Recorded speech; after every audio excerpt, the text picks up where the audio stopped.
estamos aí. A vida é uma festa e a festa é nossa.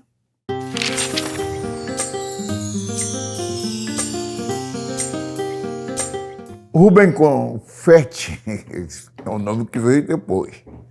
Eu sou Rubem dos Santos. Nasci na Rua Dona Clara, 216, Casa 4, em Madureira. O ano, 7 de dezembro de 1936. Papai Jorge dos Santos, mineiro de São João do Nepomuceno, nasceu a 20 de janeiro de 1898, século XIX, portanto. Mamãe, eu não lembro a data do nascimento.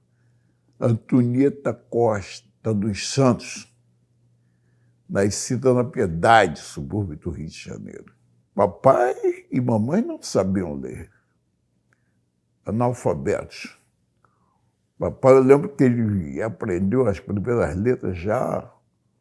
Eu, com uma idade, ele era funcionário, hoje é serviços gerais, naquele tempo era servente. A mãe, dona de casa, lavou roupa para fora. Ela disse que na juventude dela, antes do casamento, ela teve um trabalho, foi gravateira. Nosso divertimento era aquelas brincadeiras de criança, brincadeira de pique, bola de gude, peão, futebol. Estudei na escola Paraná 310. A escola está lá até hoje, na Avenida Hernani Cardoso. Só tive 2 professoras, Dona Glorinha e depois Iracema do Carmo Valente. Estudei sempre na mesma sala, fiz do primário todo até a admissão. Naquele tempo havia a chamada admissão. Mas a Dona Glorinha se espantou comigo. E quando eu cheguei lá, eu já sabia ler e escrever. Por quê? A mamãe, apesar de analfabeta, sempre se preocupou. Então tinha aquelas senhoras que ensinavam em casa. Era aquela mesona de madeira, bancos. Eu aprendi o abecedário, aprendi a fazer contas. Então, quando eu cheguei no colégio primário, para mim, o primeiro ano para mim foi fácil para caramba. No colégio, na Escola Paraná, eu dei sorte que tinha um amigo chamado Adelino Soares Coutinho, filho de português. Ele me levava para a casa dele, tinha um lanche, jogava um botão, dava bola, brincávamos. E ele me emprestava uns livros, que eram livros da biblioteca da família. Além disso, também eu era curioso, gostava de frequentar, era o único frequentador da biblioteca da Escola Paraná. Tive dificuldades, eu queria continuar estudando, mas como? Minha família não tinha, papai não tinha dinheiro. Aí tentei o Senac, mas não era meu forte, contabilidade não era meu forte. E depois papai conseguiu que eu ingressasse na imprensa nacional, Rodrigues Alves, número 1. No colégio eu sempre fui muito bem. Primeiro, segundo, eu, Laerte Fernandes. Mas profissionalmente me colocaram na fotogravura. E eu tinha grande dificuldade. Aliás, é uma dificuldade que eu tinha desde o primário. No primário, no primeiro dia, me botaram, fiquei numa fila lá atrás, e eu não enxergava o cabeçalho, que naquele tempo se usava. Na imprensa nacional eu tive dificuldade, porque fotogravura era fazer clichês. Você tinha que enxergar letras, tinha que enxergar... Eu não enxergava nada daquilo. Eu não sabia nem que...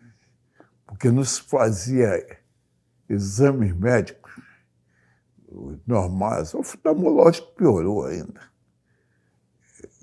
Então, tem que usar óculos, vista cansada, mas só fui saber quando eu fui fazer teste para o Exército, mas eu tinha lá um capitão que morava na nossa rua, o capitão da Urdete. Ele disse assim, você está estudando, não se mete aqui nesse negócio de Exército, não. Eu me dei o certificado de terceira. Concluí meu curso na imprensa nacional lá pelos anos 50, no dia da morte do Getúlio Vargas, nós estávamos em sala de aula. Eu tinha um professor de português chamado Leopoldo César Miranda Lima, pernóstico, anel de ouro, óculos de aro de ouro. Um dia ele recomendou que nós fizéssemos uma redação sobre eleições. E eu fiz, isso foi antes da morte de Getúlio. Homem do povo, eleito pelo povo. Eu sei como é que veja só, a minha reflexão. Como é que eu não conheço ele? Como é que ele me conhece? Como é que ele vai conhecer o povo? Eu fiz uma série de indagações e quando eu entreguei a redação, Leopoldo César, o professor, passou de me chamar de seu Rubem. Agora veja só, eu, mago desdentado com aquele macacão de estagiário lá da imprensa nacional. Que espantado. Pô, eu tinha já um poder de reflexão, eu tinha poder de texto, porque eu sempre gostei de ler muito e isso me facilitou.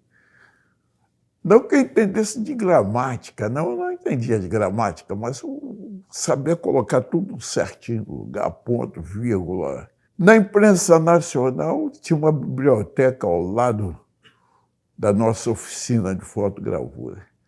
Eu vivi um tempo dentro da biblioteca também. Sempre foi assim. E acabei o curso da imprensa nacional, tentei algumas oficinas de fotogravura, mas não dava muito certo.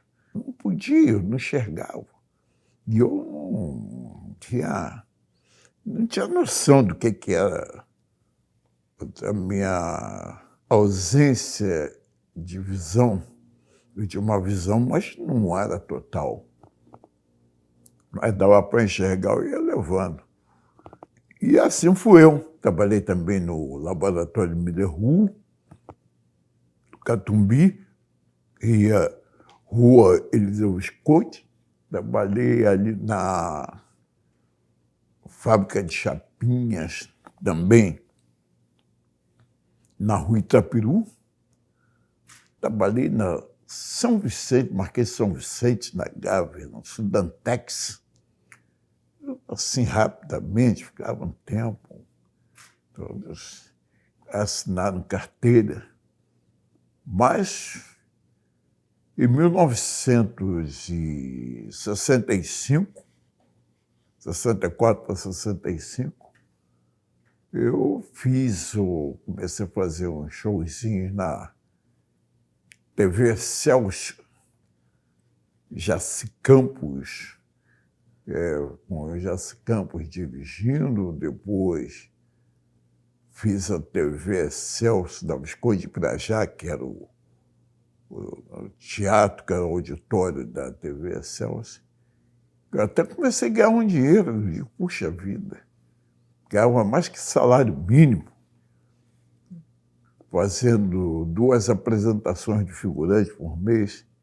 E trabalhei com Carlos Machado, no Copacabana Palace, Rio de 400 de Janeiro.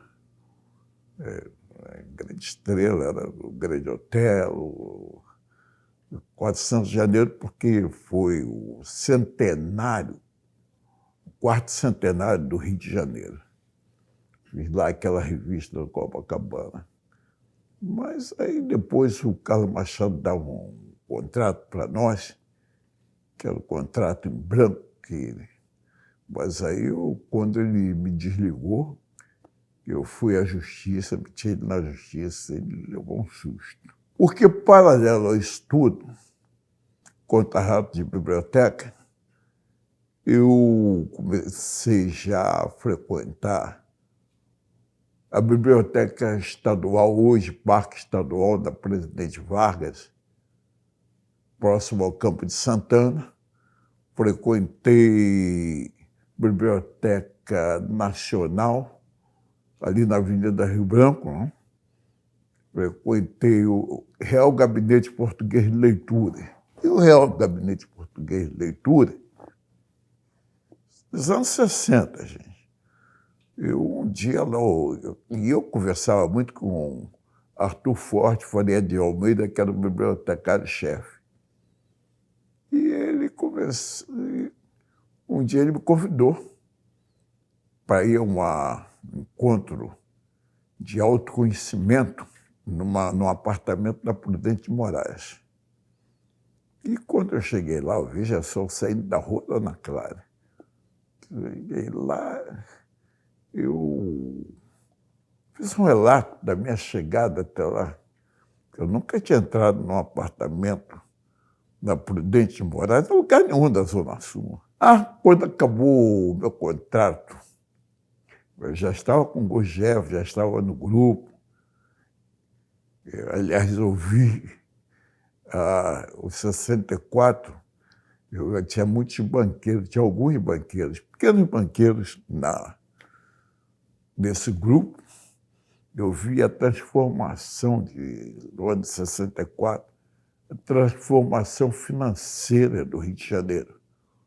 Os pequenos bancos foram todos encampados pelos grandes bancos, fizeram aqueles aglomerados que antes negro não podia nem entrar e passar na porta do banco. Se pisasse por lá dentro, já era. De repente, todo mundo tinha que ter cheque, todo mundo passou a receber em banco. Caramba! Até então, por exemplo, na imprensa nacional, nós recebemos, talvez, chegava o carrinho pagador com o tesoureiro, aquele envelope, com o nosso pequeno salário e tudo mais. Depois eu vi em 64, 65, eu vi lá essa história da revolução financeira. Ao mesmo tempo que estava acontecendo aí a tomada do regime militar, o pessoal do dinheiro, mais tarde eu vim entender isso, não bobeou. Aí eles passaram a dominar o mercado, mudou tudo. Em novembro, dezembro, eu estava na Rua do Lavradinho, batendo papo, cantando um samba baixinho. Hoje a minha voz melhorou bastante, agora eu faço técnica vocal, essa história de microfone, anos e anos, obrigado. Aí passa um grupo de policiais, me leva para a 5ª DP. Eu olho para a 5ª DP, está preso, fazendo a roça. De que é a roça, meu amigo? Eu estou baixinho. Mas, aí saiu preso, eu pedi para ligar para um amigo meu, que era lá desse grupo de autoconhecimento, do Gurgel, Afonso Bastos Teixeira Sarmento. E nós tínhamos lá o juiz de trabalho, Davi Mussa. Eles conseguiram me encontrar na 5ª. Aí, quando chegou, aí me chamaram. Eu digo assim, cadê minha carteira de trabalho? Cadê meu dinheiro? É um policial negro. Se você está insinuando, eu não estou insinuando, amigo, eu estou afirmando. Aí o juiz, Davi Mussa, meritíssimo, disse, olha, o Rubem é meu colega. E o Rubem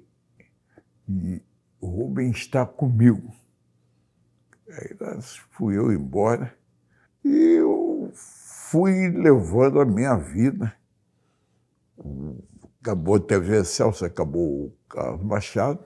Eu, além de rato de biblioteca, também gostava muito de frequentar o sebo da Livraria São José. Eu havia participado da criação de um grupo, Capoeira Filho de Angola, e tinha um dos funcionários lá da livraria São José do Sebo, e levou para lá, fiquei conhecendo o Ironide Rodrigues, que era o grande escritor do Abdias Nascimento. Ele era crítico de cinema do Correio da Manhã, trabalhava no Ministério do Trabalho, traduzia. Eu trabalhava para o Primo do Grande Hotel. O samba entrou na minha vida porque eu morava na rua Dona Clara. E nós tínhamos um bloco chamado Unidos de Dona Clara, que, aliás, foi onde a Vilma Nascimento começou como porta-bandeira. Eu também desfilava no bloco. Nós tínhamos uma senhora que morava na Travessa Santos, que fazia esquina com a Dona Didi, que me levou à primeira escola de samba, Paz e Amor, lá em Pinto Ribeiro da Fontinha. Mas antes ela foi lá em casa, pedia a mamãe para deixar eu ir à escola de samba. Era um salão, uma sala, as senhoras ficavam do lado, os homens do outro, o compositor do meio, e seu Galdino, que era o presidente da escola, e o mestre-sala, dançando. Tinha festas lá na rua, na avenida que eu morava mesmo, 216, tinha o Mimindo e o Pepeto que faziam uns sambas lá, faziam uns bailes. Tinha rádio baile era com rádio mesmo. E de vez em quando eles colocavam samba. Não muito, não. E meu primo Aniceto do Império, Aniceto Menezes de Silva Júnior, fundador do Império, Juracema, Carvalho Esqueira, Juraci, minha prima, também da fundação do Império, e os portelenses que saíam de desfile, garbosamente vestidos, fantasiados. Então aquilo foi entrando na minha vida naturalmente. Eu, na imprensa nacional, comecei a fazer umas letras. Um dia me levaram, o Hernani Monteiro me levou até a escola de samba Independente da Serra, na Rua Lambari, hoje Rua Antônio Fuleiro. E era a escola de samba do sogro da Dona Ivone Lara. Eu conheci Dona Ivone naquela época, né? No século passado, na década de 50. Mas a escola não chegou a sair, não, porque chegava um cara, dava 2 tiros para o alto e parava o samba. E eu corria para a casa do Fuleiro, o mestre Fuleiro, que era em frente, ele que era o diretor de harmonia do Império. E aí, depois, mais tarde, ele me explicou que a escola não podia sair, que só poderia haver uma escola no local. E ficou combinado que entre Império Serrano, fundado em 47, e o Prazer da Serrinha, que já era a escola antiga, a que se colocasse melhor seria a escola local. E o Império Serrano, em 48, foi campeão. Nós, negros, só tínhamos a oportunidade de sociabilidade e escola de samba, ou senão nos bailes, mais tarde nas gafieiras, clubes, nem pensar em frequentar. Então, não tínhamos acesso a clubes.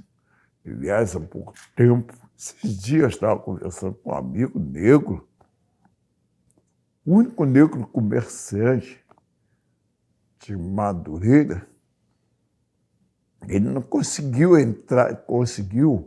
se associar ao Madureira Tênis Clube, porque era negro, entende? Então o samba era o caminho natural. Eu gostava mais de baile do que de samba. Eu gostava de dançar. Fui para as gafieiras e um dia, em 61, eu estava dançando Carioca, na Rua Miguel de Frias, que era o clube da limpeza urbana, funcionário da limpeza urbana, hoje Colombo.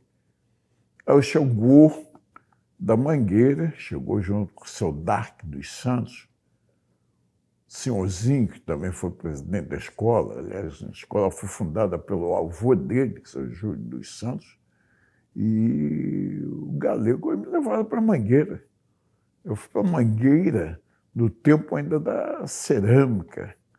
Nós ensaiávamos lá na Candelária, no clube chamado Cerâmica. Era uma quadra, a mínima estrutura. Eu comecei a desfilar na Mangueira como passista e fui ingressando e conversava muito com sambistas. Eu conheci o Justo de Carvalho, que me apresentou ao pessoal da Guanabara em Revista, que era uma revista, um órgão oficial do Museu da Imagem do Som, comandado pelo Ricardo Cravalbim.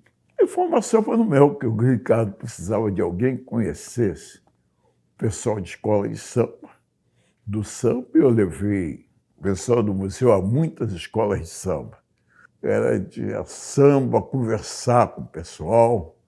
Eu era amigo de Cartola, Silas de Oliveira, Cartola na Mangueira, Silas de Oliveira Império, Walter Rosa, Portela, Monarco Portela. Monarco veio até um pouco mais tarde. Eu vivi inteirado com essas pessoas. Por exemplo, o primeiro presidente da Portela, seu Antônio Rufino, eu ia para a Rua Adelaide Badajoz, Rua da Feira, em Oswaldo Cruz, ouvi o seu Antônio conversar sobre a fundação da Portela, reclamar do ingresso do Paulo da Portela no Partido Comunista.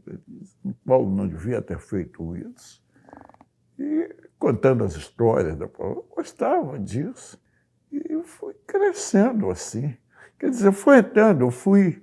Era naturalmente. O que eu ia fazer? Eu ia para onde?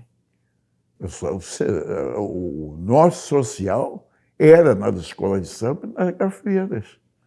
Gafeira, conheci músicos, participei. Eu conheci, por exemplo, o Paulo Moura, que chegou à orquestra do Teatro Municipal, numa espala de clarinete, misturava baile e samba, estavam sempre misturados comigo. Gafeira e samba. E os livros, não? E os livros, quer dizer, eu consegui fazer uma salada incrível. Consegui fazer uma salada que no final deu certo. A minha chegada ao jornalismo foi o Justo Carvalho me apresentando para o Ricardo, para o pessoal do Museu da Imagem do Som. Eles tinham lá uma revista chamada Guanabara em Revista. Eu comecei a levar sambistas para lá. E aí foi chegando um dia pedindo para fazer um texto, eu escrevi um texto, eles publicaram. Disse, poxa, você sabe escrever. E chegando. Depois veio, já na década de 70, veio o rádio. Eu conhecia o Wilton Berrian, que era da Rádio Continental. Eu e o ator Jorge Coutinho fomos pedir para assistir o desfile de escola de samba. Não assisti nada. Uma camisa para vocês e microfone na mão. Vocês vão me ajudar a narrar o desfile. E mais ou menos na mesma época, eu fui convidado para chegar até a tribuna de imprensa. Eu tinha um amigo do tempo de imprensa nacional, que era meu amigo de trem, mas ele estudava no Pedro II, Celestino Inácio. E ele era um dos críticos de arte na tribuna da imprensa. Ele me levou para lá. Ele me apresentou ao Jorge Guilherme. Aí eu comecei a fazer...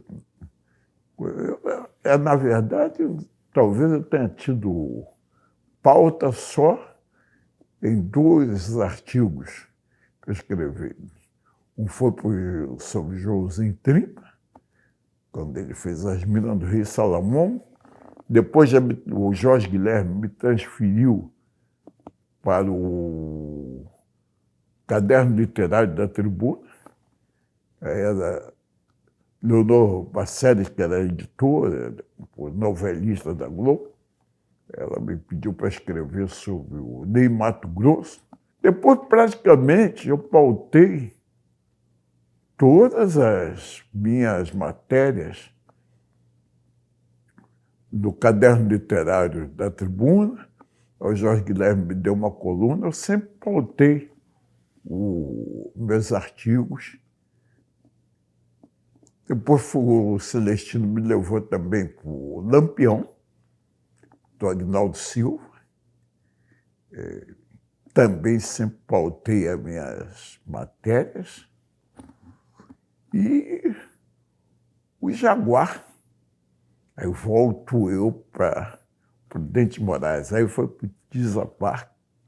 Chegada de Leonel Brizola ao Brasil, então o Jaguar convocou o pessoal do movimento negro. Eu fiz uma ou duas perguntas lá ao Brizola. O Jaguar se encantou. Vou fazer umas coisas no Pasquim, não sei o quê. Mas o Pasquim era muito político. E tinha uma turma lá, por exemplo, que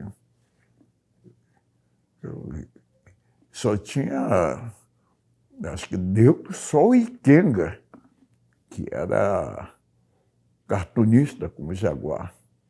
E eu só vim trabalhar mesmo no Pasquim, fazer artigos para o Pasquim, quando o Pasquim já estava na Rua da Carioca.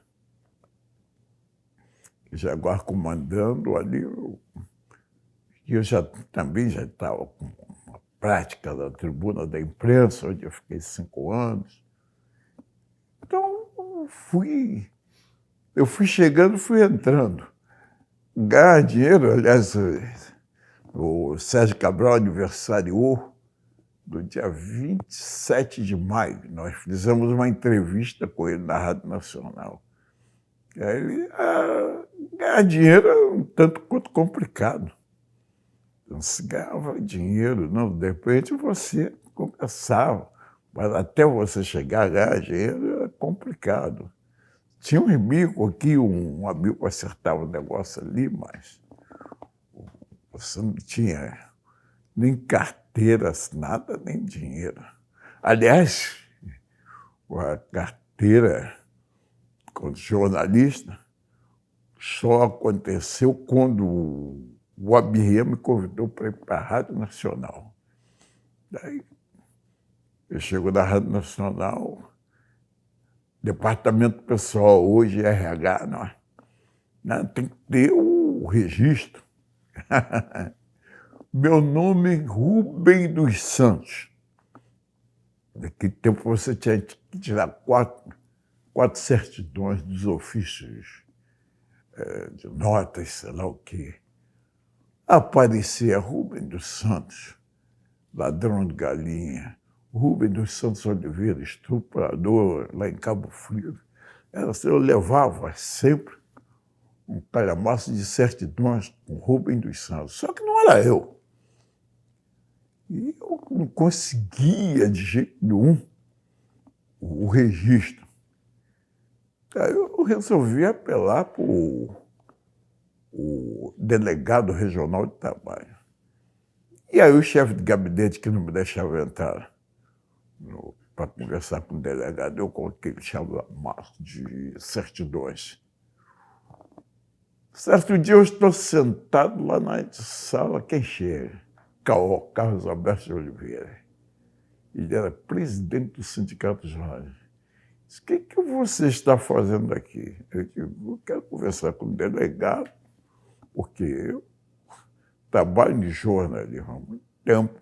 Eu nunca tive registro. Aliás, era comum. Por exemplo, tinha uma série de amigos nossos, ninguém tinha registro de nada. Ninguém registrava. Não era só negro, não. Negros e brancos não registravam nada. Queriam trabalhar. Aí, o Caol, O chefe de gabinete ficou pálido quando viu o carro. Vem cá, vamos descer. Foi lá no guichê direto. E registra ele aí, registra ele aí. Tanto que eu não sou provisionado, eu tenho o registro definitivo mesmo. Foi assim que eu consegui o registro, depois de uma batalha incrível.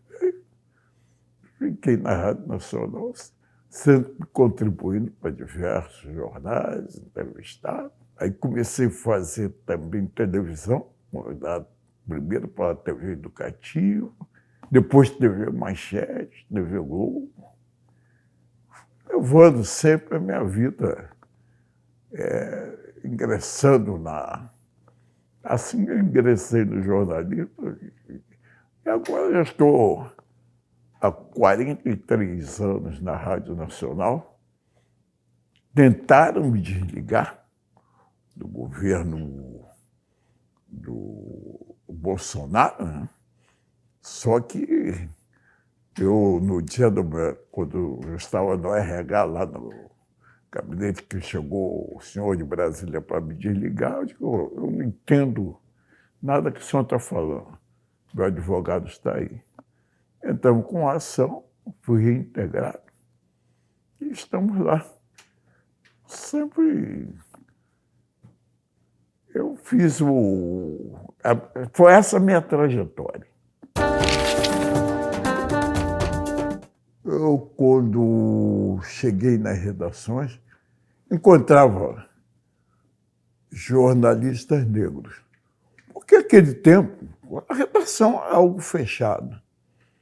E o jornalista era uma questão de habilidade, não? Saber escrever, por exemplo. Eu conheci o Haroldo Bonifácio, do jornal Amanhã, lá do Irene Delgado, bem ali na Praça Mauá, ao lado do edifício à noite. Depois o Haroldo veio para o Correio da Manhã, da Gomes Freire. Nós tínhamos o Valcir Araújo, que também assinava no jornal o Globo. Nós tínhamos o Zé Carlos Rego, também no jornal do Correio da Manhã. Eli de Miranda, lá no Diário de Notícias, na Rua da Constituição, tinha os jornais, por exemplo, a Gazeta de Notícias tinha muitos negros, mas não pagavam. E eles usavam somente para dar notas de festas, e eles promoviam festas e ganhavam seu dinheiro ali. Ali tinha muitos jornalistas, muitos negros. Se eram jornalistas ou não, eu não sei. Se tinham registros ou não, nome de jornalista, tudo bem. Também tinha muitos negros que participavam contra o repórter policial, porque os presos eram principalmente negros, não? Porque, por exemplo, você ganhava uma vadiagem, segunda, terceira, você já descia para o tribunal. E quando você descia para o tribunal, o que acontecia?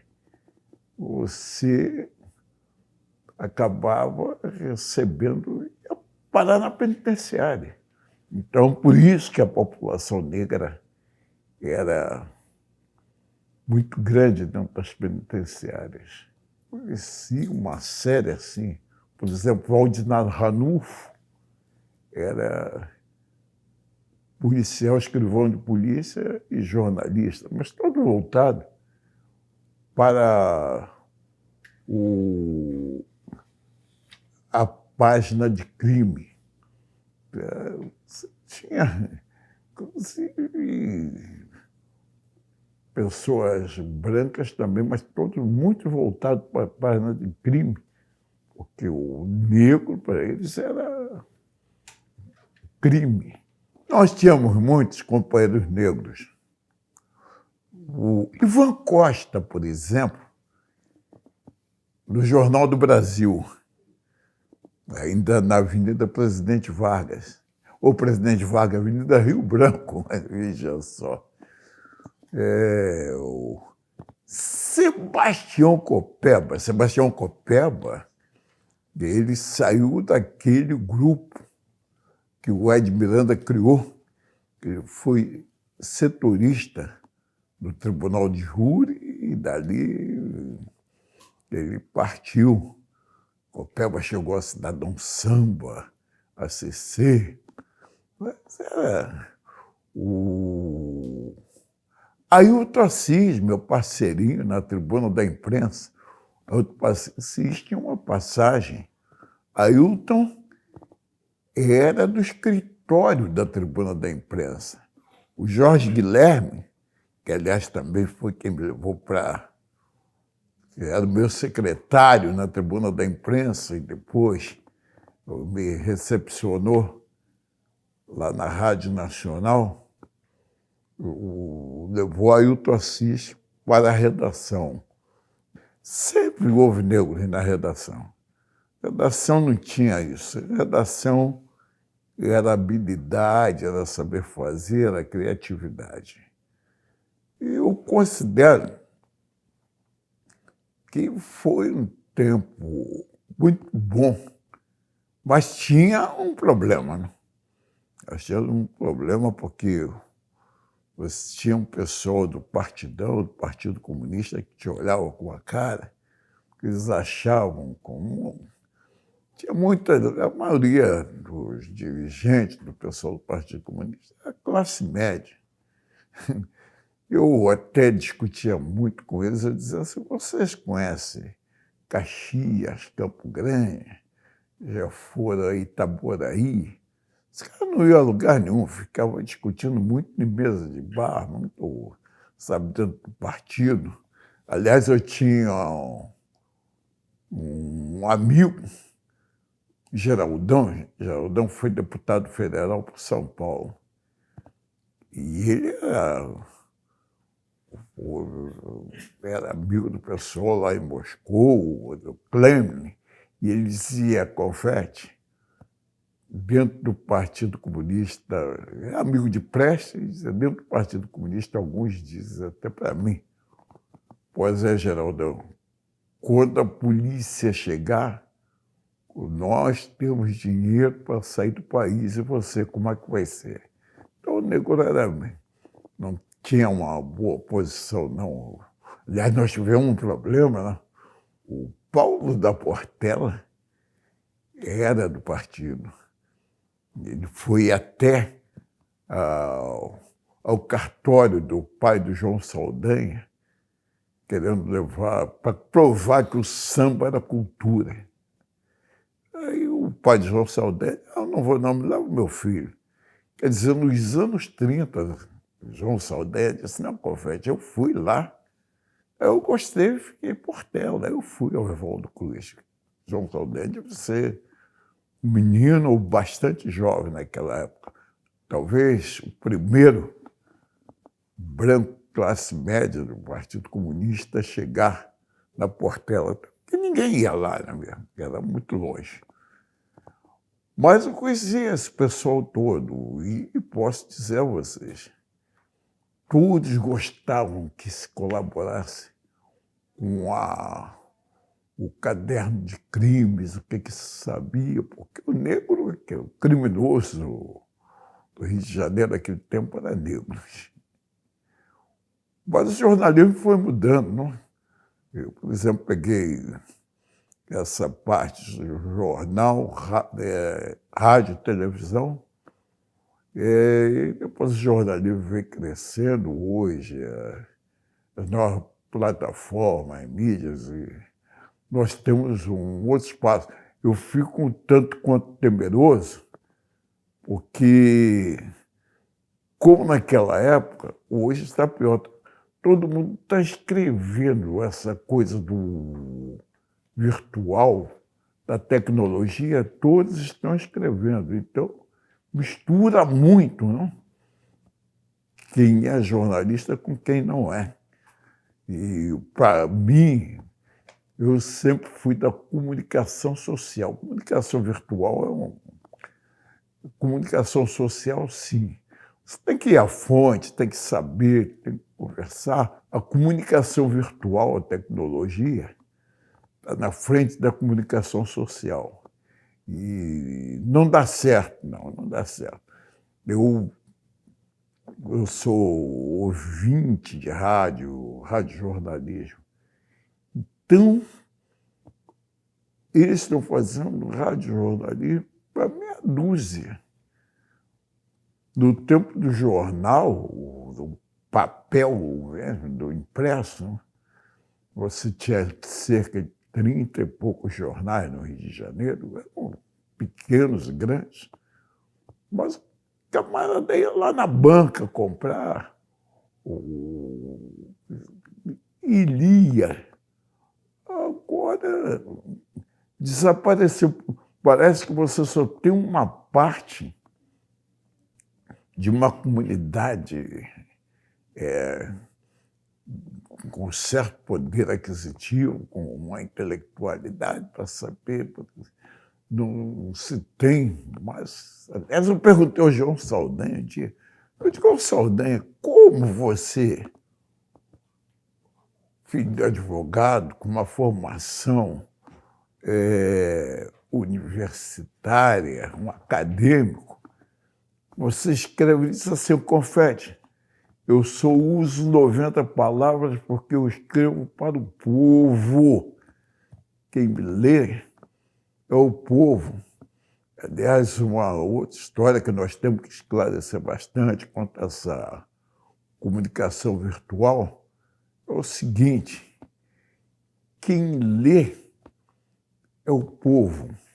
Sabe, o cara que mora em Caxias, São João de Meriti, Maricá. Rádio, então, está terrível. Né? Você ou tem os pastores, ou tem o pessoal vendendo produtos do supermercado, ou que escapa um pouco é o jornalismo esportivo. Esse é o único que escapa. É assim mesmo, é um jornalismo esportivo só voltado para o futebol. O jovem que chega nas universidades, nas faculdades de jornalismo através das cotas, ele hoje tem uma boa recepção. Ao contrário do nosso tempo, não? Nós batalhávamos, não sabíamos se íamos ter salário ou não. Mas o mercado está menor. O mercado está menor em termos de imprensa, realmente. Você tem hoje uma abrangência maior, porque o jornalista hoje ele não fica só ligado ao veículo informativo, ele tem umas outras oportunidades. A cota foi um bom negócio. Você, quisera que houvesse a cota no meu tempo. Não tinha nada. O nível para entrar numa universidade era algo, uma faculdade era algo louco. Não entrava. E lá dentro, depois, muitos desistiam pela falta de poder aquisitivo, falta de ter como se sustentar. Então, mudou para melhor, para melhor. Você, por exemplo, o que eu estou mais admirado hoje é com o jornal, com o menino lá do Complexo do Alemão, que criou a Voz da Comunidade. Ele está dando voz ao pessoal da comunidade e hoje já se espalhou, já é um negócio fantástico. É o tal negócio, não? Não é uma comunicação virtual. Ele faz uma comunicação social, ele está lá, ele está vendo. Então, e muitos dos jovens estão vindo daí também. Então, considero que a cota é muito ao nosso favor. Agora, as novas mídias estão aí, todos noticiam, mentem. O problema que aconteceu nas eleições agora, os nossos juristas têm que ficar atentos, porque a mentira hoje paira de uma maneira incrível, sabe? Ao contrário do nosso tempo que o articulista, o noticiarista, ele testemunhava e dava fé. Fosse da esquerda ou da direita.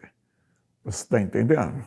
Você podia ter lá o Carlos Lacerda de um lado, João Pedro Neto do outro, mas todos tinham. Hoje não. Hoje, para mim, essa comunicação virtual virou uma tremenda bagunça, uma esculhambação mesmo. Porque o cara diz o que quer, mente da maneira que bem entende, ele não tem argumentos. Não é mais uma reflexão para a esquerda, para a direita, para o centro, para o alto, para baixo. Não, é mentiras, são mentiras. Sabe? E assim o cara planta, e aquilo se espalha de uma maneira que vira uma loucura. Há de haver uma regulamentação de tudo isso, porque senão, sabe, o cara não tem o mínimo pudor e vai jogando e tudo bem. Publica uma notícia aqui, agora, ela já chega na China imediatamente. Antigamente, eu sou do tempo do contínuo. Fazia matéria, o contínuo corria para cá, para lá, aí revisou, não sei o quê, até chegar na oficina. Hoje não, já vai direto, você faz a matéria, já cai, agora também. Os meninos têm que cuidar mais do que escrevem, não? Porque de quando em quando você encontra notícias truncadas e tudo mais. A comunicação está mais rápida, está acontecendo tudo muito rápido. Agora, com um problema terrível, que é o problema do virtual. O cara fica dentro da redação, lê o que veio de fora, já faz a matéria dele, já manda. Ele não vai mais apurar, ele não tem mais cuidado de ir em loco. Chega tudo pronto para ele, e ele dá notícia e tudo bem. Eu, como sou do lado do artigo, do lado da reflexão, esse tem que trabalhar, esse tem que pensar para fazer o artigo dele. Mas mudou bastante, mudou bastante. Agora, o jovem ganhou, hein? No meu tempo, você faculdade, você chegava até lá, mas tinha que ter peito. Eu fico hoje, quando vocês me chamam, uma entrevista de confete, seu Rubem dos Santos, que trajetória, sai lá da rua Dona Clara, onde eu ganhava pedrada. Tá pensando que? Está pensando que vai ser o doutor? Está pensando que não acessa aqui mesmo, cara. E eu cheguei lá, agora já com 86 anos, fico refletindo, contribuí. Já desse me perguntaram assim, mas você, tribuna da imprensa, lá de Peão, Pasquim. Eu digo assim, havendo espaço, eu metia a convite, sempre a convite, metia lá meus artigos. E, principalmente, divulgando a nossa comunidade. E também o que me deixou muito preocupado, por exemplo, que em 1983, elas estão fazendo aí 40 anos, como eu fui convidado para ir até a Faculdade L. Alonso falar de samba e carnaval. Fui eu, o técnico do Bangu, na época, Moisés Xerife, e meu companheiro de bancada na Rádio Nacional, Arlênio Lívio. E eu, na Hélio Alonso, o Castor de Andrade estava lá, porque a filha dele estudava jornalismo na Hélio Alonso, ali em Botafogo. Eu pedi licença, eu digo assim, ô, doutor Castor, com licença, já que o senhor não está aí, porque eu avisei a turma, eu digo, olha, vocês têm que seguir a linha editorial do veículo de comunicação, onde vocês estiverem trabalhando. E acontece o seguinte, dia desse houve 2 eventos, um do Sistema Globo, na Quinta da Boa Vista, e jovens foram crianças pisoteadas num tumulto terrível, mas isso é uma pequena nota no jornal o Globo. Em contraposição, lá no Campo do Bangu, houve um jogo de futebol feminino. E o juiz, era um jogo Bangu e Radar, o juiz prejudicou muito o Bangu. E o doutor Castor e os amigos dele não gostaram, saíram correndo atrás do juiz. Essa cena foi repetida 17 vezes na Globo. E a outra notícia da Quinta da Boa Vista não se tem notícia. Não se teve notícias maiores. Então, como é que você sabe? Eu tenho que apurar, ficar atento, não, doutor. Senão, como é que eu vou ver? Eu considero dever cumprido. Os espaços que eu usei em prol da comunidade vingou. É claro, eu não posso mexer com tudo, né? Até hoje eu tive capacidade, eu tive oportunidade. Até onde eu tive oportunidade, eu fui. Pois é, nós, nesses anos todos, desde 75, né? Hoje eu fui descobrir que eu sou associado da BI desde 78. Então, abrindo espaço na tribuna da imprensa, no Lampião da Rua, no Pasquim, na Rádio Roquete Pinto, na Rádio Continental, Roquete Pinto, Nacional, na TV Educativa, TV Brasil, TV Manchete, TV Globo, sempre colocando principalmente a comunidade. Contribuímos, fizemos a nossa parte, estamos fazendo ainda, né? Na Rádio Nacional atualmente, aliás, atualmente eu não sou só da Rádio Nacional, eu sou da EBC, porque eu faço nacional, faço a Rádio MEC e a TV Brasil. Então, para nós, a vida é uma festa e a festa é nossa.